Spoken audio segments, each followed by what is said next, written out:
और अब एक और महत्वपूर्ण और रोचक खबर, ईरान पर अड़ा चीन। दरअसल राष्ट्रपति ट्रंप का 2 दिवसीय चीन दौरा संपन्न हो गया है। बहुत सारी घोषणाएं अब राष्ट्रपति ट्रंप ने की है, जिसमें 200 से ज्यादा लड़ाकू विमानों की भी खरीद की भी बात हो रही है, और भी चीजें हुई हैं। चीन का इन सारे स्टेटमेंट्स पर अभी तक उसका कोई रिएक्शन नहीं आया। ये कहें कि अभी तक उसने चुप्पी साध रखी है और ईरान के मुद्दे को लेकर के चीन अड़ गया है। तो इन सारी खबरों के बीच में यह खबर आपके लिए बेहद महत्वपूर्ण हो जाती है, जानना भी समझना भी। तो देखिए ये रिपोर्ट। राष्ट्रपति डोनाल्ड ट्रंप और राष्ट्रपति शी जिनपिंग की मुलाकात में आपसी संबंधों, व्यापार, ताइवान से इतर ईरान पर भी किसी बड़े ऐलान की उम्मीद की जा रही थी। बैठक के दौरान होर्मुज और ईरान से जुड़े मुद्दों पर चर्चा भी हुई, लेकिन आधिकारिक तौर पर फिलहाल इस पर कुछ भी सुनाई नहीं दे रहा है। हाँ, राष्ट्रपति ट्रंप की ओर से ये उम्मीद जरूर जताई गई है कि चीन ईरान पर अपने प्रभाव का इस्तेमाल कर तनाव कम करने में भूमिका निभा सकता है। अमेरिकी राष्ट्रपति ने कहा कि चीन के राष्ट्रपति शी जिनपिंग इस युद्ध का जल्द अंत चाहते हैं। चीन ईरानी तेल और गैस का सबसे बड़ा खरीदार माना जाता है, लिहाजा ट्रंप चाहते हैं कि चीन तेहरान पर दबाव डालकर उसे बातचीत की मेज पर लाए। एक इंटरव्यू में ट्रंप ने कहा कि जिनपिंग ने युद्ध रुकवाने में मदद की पेशकश भी की है। ट्रंप ये भी चाहते हैं कि चीन होर्मुज स्ट्रेट को खुला रखने की कोशिशों में शामिल हो। ये समुद्री मार्ग वैश्विक तेल सप्लाई के लिहाज से बेहद महत्वपूर्ण माना जाता है। ट्रंप यही नहीं रुके, उन्होंने यहाँ तक दावा कर दिया कि चीन चाहता है कि ईरान कभी परमाणु संपन्न देश न बने। हालांकि चीन के विदेश मंत्रालय ने अमेरिका के रुख पर ही सवाल उठाए हैं। चीन ने कहा कि यह ऐसा युद्ध है जो शुरू ही नहीं होना चाहिए था। बीजिंग ने जोर दिया कि समाधान सैन्य कार्रवाई से नहीं बल्कि बातचीत से निकलना चाहिए। चीन ने साफ शब्दों में कहा कि वैश्विक आपूर्ति श्रृंखलाओं को स्थिर बनाए रखने के लिए खाड़ी के समुद्री परिवहन मार्गों को जितनी जल्दी हो सके फिर से खोला जाना चाहिए। ट्रंप ने एक बार फिर ईरान को चेतावनी देते हुए कहा, या तो वो समझौता करे या फिर तबाह हो जाए। ट्रंप ने दावा किया कि अमेरिका को ईरान की सैन्य गतिविधियों और हथियारों की पूरी जानकारी है। ट्रंप ने ईरान द्वारा अपने कुछ मिसाइल और हथियार भूमिगत ठिकानों से हटाने का दावा भी किया। इस बीच ईरान के विदेश मंत्री अब्बास अराक्ची ने कहा कि जंग और धमकियों से कुछ भी हासिल होने वाला नहीं है। ईरानी विदेश मंत्री ने कहा कि अगर भविष्य में भी कोई सैन्य कार्रवाई की गई तो उसका परिणाम भी पहले जैसा ही होगा। उधर ईरानी संसद के अध्यक्ष मोहम्मद बाकर कालिबाफ ने अमेरिका पर होर्मुज इलाके में जंग का नाटक करने का आरोप लगाया। उन्होंने कहा कि भारी कर्ज में डूबा अमेरिका पश्चिम एशिया में सैन्य ताकत दिखाने पर पैसा खर्च कर रहा है। इस बीच खबर है कि सऊदी अरब पश्चिम एशिया के देशों और ईरान के बीच एक नए सुरक्षा समझौते की कोशिश कर रहा है। ये नॉन एग्रेशन पैक्ट यानी ऐसा समझौता होगा जिसमें शामिल देश एक दूसरे पर हमला नहीं करने का वादा करेंगे। रिपोर्ट के अनुसार ये समझौता 1975 के हेलसिंकी समझौते की तर्ज पे हो सकता है। उस समझौते पर अमेरिका, यूरोपीय देशों और सोवियत संघ ने हस्ताक्षर किए थे। यूएई के समझौते में शामिल होने पर शक जताया जा रहा है। उधर लेबनान में इजरायली हमला लगातार जारी है। इजरायल ने 5 और गांवों को तुरंत खाली करने का आदेश जारी किया है। आईडीएफ का कहना है कि इन इलाकों में सैन्य कार्रवाई की जाएगी।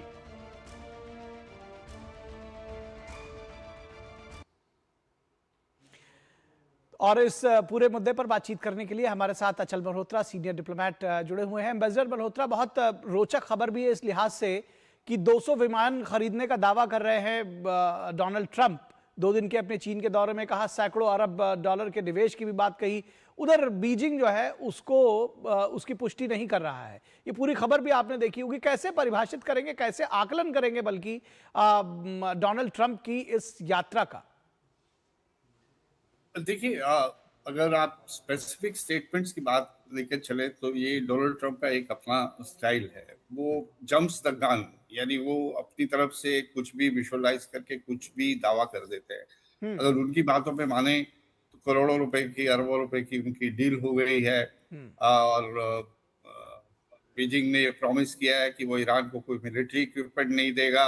जी। और हर वो चीज जो ट्रंप की नैरेटिव को सपोर्ट करती है, उनके हिसाब से इस विजिट का आउटकम है। जी। लेकिन ये उनका स्टाइल है। अब हम्म। चाइना की तरफ से बहुत ही स्टडीड साइलेंस है, ये उनकी अपनी स्ट्रैटेजी है। वो बहुत ही नपे तुले शब्दों में जो कहना होता है वो कहते हैं। बहरहाल ओवरऑल कंसेंसस ये है कि चाइना, रशिया, ये 2 कंट्रीज हैं ऐसी कम से कम जिनका झुकाव ईरान की तरफ है फॉर डिफरेंट रीजंस। बहरहाल ये जो विजिट बाय इटसेल्फ, अगर आप ओवरऑल विजिट की बात करें जी। तो मुझे लगता है कि ये जो दो देशों के बीच में आप इसे कह सकते हैं कि रिश्तों को रीसेट करने की प्रोसेस है, तो हम्म। ये अपने आप में एक पॉजिटिव डेवलपमेंट है, जी। क्योंकि इतनी बड़ी दो ताकतों के बीच में अगर मनमुटाव बढ़ेगा और कॉन्फ्लिक्ट बढ़ेगा तो जाहिर है, हमने देखा एक छोटा सा रीजनल कॉन्फ्लिक्ट जो गल्फ में हो रहा है उसकी कितनी बड़े खमियाजा पूरी दुनिया को उठाना पड़ रहा है। और अगर चाइना और रशिया के अमेरिका के बीच में अगर ये तनाव बढ़ता हम्म। है और कॉन्फ्लिक्ट बढ़ता है, वो किसी भी इशू को लेके हो सकता है, ताइवान को लेके हो सकता है, हम्म। तो अब आप इसका अंदाजा लगा सकते हैं कि पूरी दुनिया पे इसका कितना बुरा असर पड़ेगा।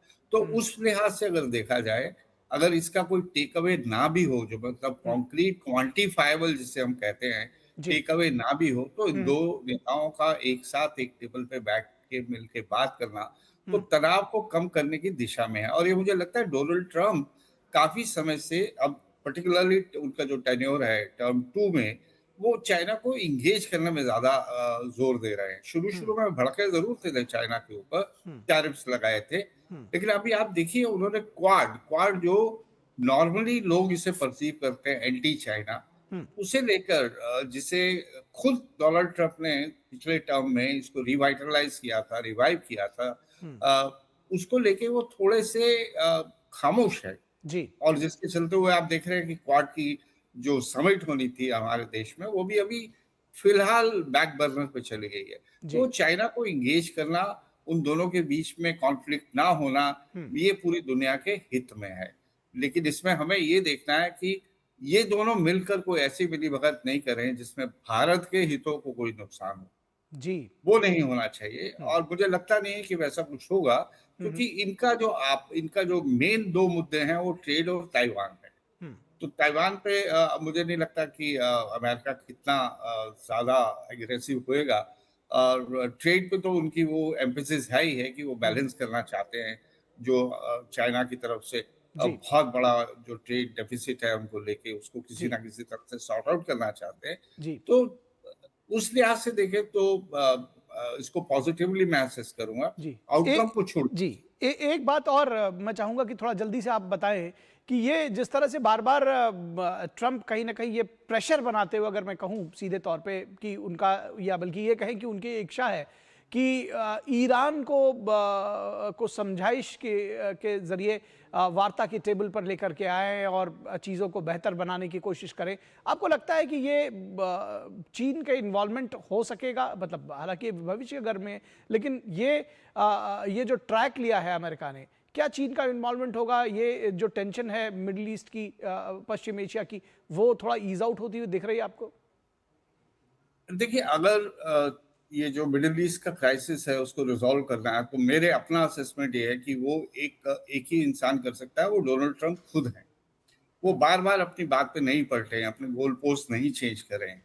हम्म। अब देखिए, ईरान न्यूक्लियर डील की अगर हम बात करते हैं, तो ये 2015 में ही रिजॉल्व हो गया था ये इशू, हम्म। जब वो comprehensive plan of action sign हुआ था, जिसमें अमेरिका भी एक सिग्नेटरी था और हम्म। बाकी 5 P5 के देश भी थे, जर्मनी भी था उसके साथ।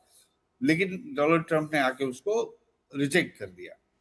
फिर अभी हाल में बहुत ही रिसेंटली जी। बहुत अंडरस्टैंडिंग बन गई थी इनकी हम्म। ओमान में, हम्म। और उसके बाद इन्होंने अटैक कर दिया। तो हम्म। अगर ये चाहें तो ईरान न्यूक्लियर इशू रिजॉल्व हो सकता है, अगर जी। चाहें तो। अगर, जी। लेकिन जी। ये जी इसे बिल्कुल। हमें और ये एक, जो आपने इफ वाली बात की, अगर चाहें, ये बहुत बड़ा इफ है। जी देखते हैं, और शायद दुनिया तो ये चाहेगी, लेकिन ये दो देश किस तरफ जाते हैं, और ये जो बहुत सारे इफ्स एंड बट्स हैं, जैसा कि आपने कहा। एम्बेसडर मल्होत्रा, बहुत बहुत धन्यवाद आपका हमारे साथ इस पूरी चर्चा में जोड़ने के लिए। और यहां रुकेंगे एक छोटे से ब्रेक के लिए, कहीं मत जाइएगा, जल्द हाजिर होंगे।